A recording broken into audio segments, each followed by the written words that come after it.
लोग एक उम्र पर जाके समझते हैं जीवन का उद्देश्य, पर धन्य और भाग्यशाली हैं वो लोग जो जीवन का उद्देश्य अपने बाल्यकाल से समझ जाएं। भजन बचपन से शुरू कर दें। बचपन की चीज भुलाई नहीं जाती है। बचपन में जिसने साइकिल चलानी सीखी हो, अब वो भले साल भर ना चलाए, 5 साल ना चलाए, 10 साल ना चलाए, पर जब उसके हाथ में साइकिल दी जाएगी, भले एक्सपर्ट होकर के ना चला पाए अभ्यास के कारण, पर चला जरूर लेगा। जिसने बचपन में तैरना सीख लिया हो, जिसने बचपन में लिखना सीख लिया हो, वैसे ही जिसने बचपन में भजन सीख लिया हो, वो अंत बुढ़ापे तक भी उस भजन को करता रहेगा। उसकी भक्ति उसके हृदय में चलती रहेगी। तो ऐसे बाल्यकाल में भक्ति से जुड़ जाना भगवान की अति कृपा। श्री ध्रुव जी महाराज को वो कृपा मिली। 5 साल में जहाँ बच्चा बोलना ढंग से जानता नहीं, खाना ढंग से जानता नहीं, उस समय ध्रुव जी ने क्या संकल्प लिया? मैं जाऊंगा और जाकर के वन में भजन करूंगा और भगवान को प्राप्त करूंगा। धन्य है माता सुनीति का, जा बेटा। पिता ने अपमान किया ध्रुव का, गोद में बैठने न दिया, पर कभी कभी अपमान भी हमारे जीवन में बहुत कुछ बदलाव ले आता है। किसी के कठोर शब्द हमें जीवन में कभी कभी मजबूत बना देते हैं। उनके शब्द ऐसे दिल में लगते हैं कि वो हमें एक नया आकार दे देते हैं।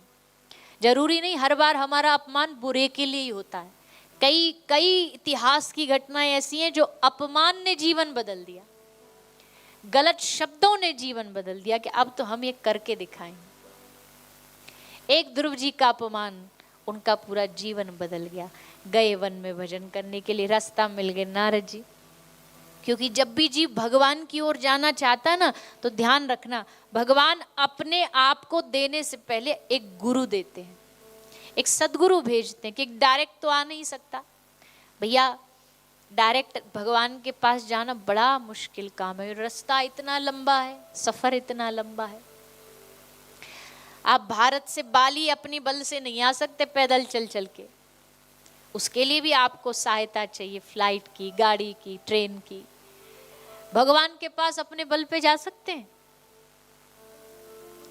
कभी नहीं जा सकते। उसके लिए आगे एक मास्टर चाहिए, एक मार्गदर्शक चाहिए, एक गुरु चाहिए जो हमारा हाथ पकड़े और कहे आ, बस हाथ थामे थामे मेरे साथ चलता जा, चलता जा। मैं जाकर के तेरा हाथ ठाकुर जी के हाथ में थमा दूं। और गुरु का काम यही है, आपको भगवान से जोड़ना। गुरु का काम ये नहीं कि आपको अपने आप से जोड़े। जो अपने आप से जोड़े वो गुरु नहीं हो सकता, जो भगवान से जोड़े वो गुरु होता। अपनी सिद्धता साबित करे वो गुरु नहीं हो सकता।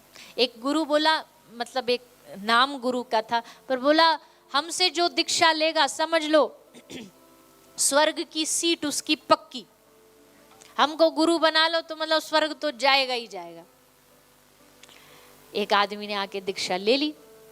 गुरुजी बोले बेटा बता अब दक्षिणा में क्या देगा?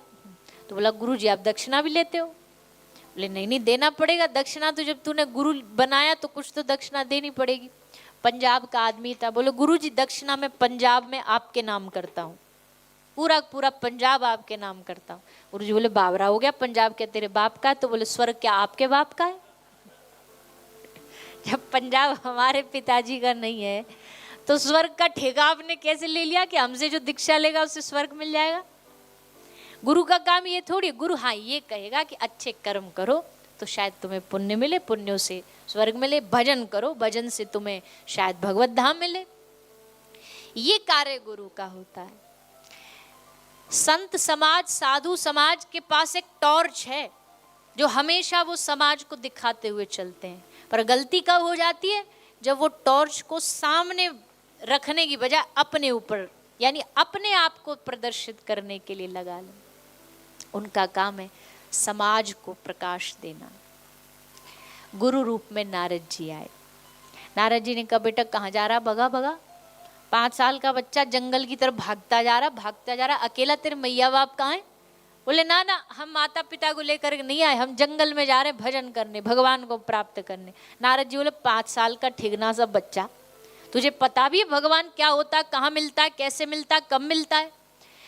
ध्रुव जी बोले कैसे मिलता, कब मिलता, कहाँ मिलता, कैसा दिखता, कुछ नहीं पता, बस इतना पता है कि मुझे मिलेगा, ये भरोसा है। कैसे मिलेगा वो ना पता। बोले बावरे जंगल में चील, कौआ, गिद्ध, अजगर, सांप सब तुझे नोच नोच के खा जाएंगे। ध्रुव जी ने कहा बड़े सहज भाव से, नारद जी को देख के, दिखने में तो आप बड़े भारी साधु लगते हो, आपको भगवान पे इतना भी भरोसा नहीं कि वो मुझे बचा लेगा। उस भगवान ने मुझे गर्भ में बचाया, उस भगवान ने मुझे बालकपन में भूखा न मर जाऊं तो माँ के स्तनों से दूध दिया, ये सब उसने किया, तो क्या आज वो मुझे नहीं बचाएगा। मुझे भरोसा है। एक गुरु को क्या चाहिए, बस यही कि शिष्य में भगवत प्राप्ति का इतना भरोसा हो। ऐसा कभी कभी होता है गुरु देख के शिष्य का मन करता है आहा ये हमारे गुरु बन जाए, पर कभी कभी गुरु को भी ऐसा होता है कि शिष्य को देख करके लगता है ये हमारा शिष्य बन जाए। ऐसे शिष्य श्री नारद जी को ध्रुव जी प्राप्त हुए। ध्रुव जी को गोद में बिठा के कान में मंत्र दिया और कहा कि इस मंत्र को जपो। कहाँ जपो? कई दुनिया में जगह ऐसी होती हैं जहाँ 1 गुने का 10 गुना मिलता है, और वैसी एक जगह है। कौन सी? कौन सी? हाँ एकदम सही पकड़े हैं। अब भैया हम तो जहाँ के हैं वहीं के गुण गाएंगे। ठाकुर जी ने जहाँ भी, और देखो बढ़ा के नहीं गाते हम, कहीं को ये सोचो भैया अपनी छाछ कौन खट्टी बताता है, ऐसा नहीं है। शास्त्रों के आधार पर भक्तों की वाणियों को सुन के ही गाते हैं। वृंदावन में एक जगह, हमारे वृंदावन में कई साधु तो इतनी भी छूट देते थे, बोले भैया वृंदावन में भजन भी ना हो ना तो बस पड़े रहो। पड़े पड़े रहने से तुमको कहीं ना कहीं भजन का, भक्ति का फल प्राप्त हो जाए। तो उस धाम पर 1 का 10 गुना फल प्राप्त होता है, 1 माला का 10 माला प्राप्त होता है। तो नारद जी ने कहा ब्रज में जाओ, ब्रज में जाके भजन करो। तो ब्रज में श्री नारद जी गए, ध्रुव जी गए, और मधुवन नाम की एक जगह है, वहाँ पर ध्रुव जी ने भजन किया। हम जब ब्रज की यात्रा करते हैं तब उस स्थान को जाकर के प्रणाम करते हैं। एक मधुवन नाम का टीला है मथुरा में, बिल्कुल जय गुरुदेव जी के मंदिर के पास में। तो जब पूरी 84 को उसकी ब्रज यात्रा होती है तब वहाँ जाते हैं दर्शन करने। फिर एक जगह है गरुड़ गोविंद, वो तो आप सब ने देखा होगा, छठीकरा से जब मुड़ते हैं। वो गरुड़ गोविंद क्या है? वो ठाकुर जी का हेलीपैड है। ध्रुव जी को जब दर्शन देने आए थे ना तो वहीं पर उतरे थे, वहीं पर लैंडिंग करी थी, वहीं पर गरुड़ भगवान उतरे, वहाँ उनकी पूजा होती है। तो ब्रज में बड़े अच्छे अच्छे स्थान हैं, अच्छी अच्छी भूमियाँ हैं।